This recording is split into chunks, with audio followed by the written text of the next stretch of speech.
Good morning. Happy Tuesday. Again, this is Dylan Jovine with Behind the Markets. You might notice that I'm wearing a different t-shirt today. That is because one of our members, who's become a friend of mine, Harold W., has sent me this shirt. So I'm actually, I guess he wanted to see if I probably had the courage to even wear it, but here I am. I'm wearing it.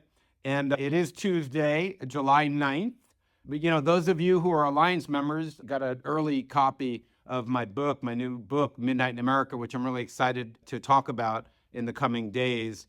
And that book, Midnight in America, we discussed basically 5 cracks that are really threaten America's foundation right now that people aren't really talking about. One is, runaway debt, de-dollarization, the stock market's too high, China, Taiwan, and this slow motion meltdown happening in commercial and residential real estate that people aren't really talking about. But we'll talk more about that in the coming days. Today, I really want to talk about Boeing.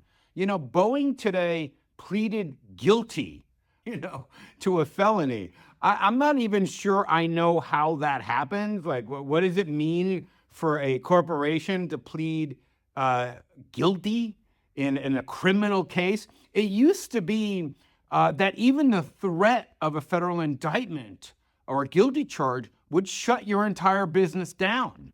Remember Arthur Andersen, famously. But, now we're in a situation here where Boeing actually is going to plead guilty to this, for misleading regulators. They misled air safety regulators before 2 fatal crashes that killed 346 people. My goodness. Wow, that is offensive, really. I mean, we trust this company to get us to fly us safely. And now they are certainly going to open themselves off to liability from the victims and the families. Good. I don't really understand how this even happened. I learned from Warren Buffett, praised by name, criticized by category. So I don't really talk badly about individuals, but I will tell you something. The CEO of this company, he came in with the promise of cleaning up the safety culture, doing this, doing that, really turning it around.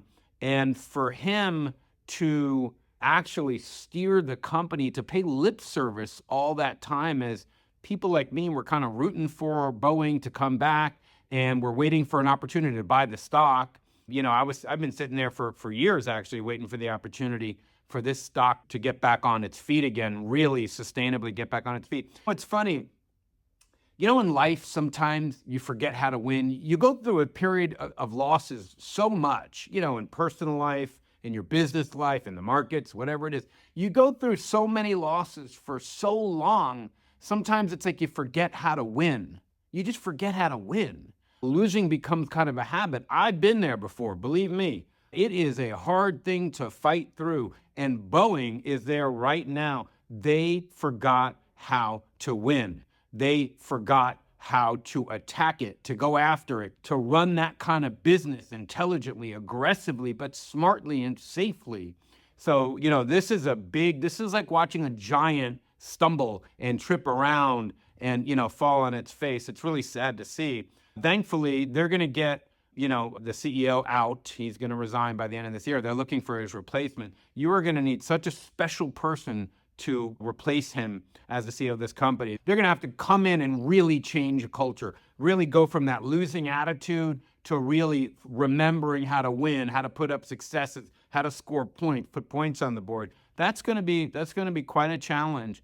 I mean, if there's any positive, you can't ever say anything positive when somebody dies. When people die from a plane crash, just a terrible way to go. But if there is one positive for us, one small positive, is Spirit AeroSystems, something we recommended at 18 because of their work with rockets and defense and things like this. Boeing bought them, and we got to ride that from 18 to 35. But honestly, I would trade that in a second for any of these planes, for not a single one of these people to have died. Anyway, have a great Tuesday, and thanks again for the t-shirt, Harold. I bet you didn't think I was going to wear it.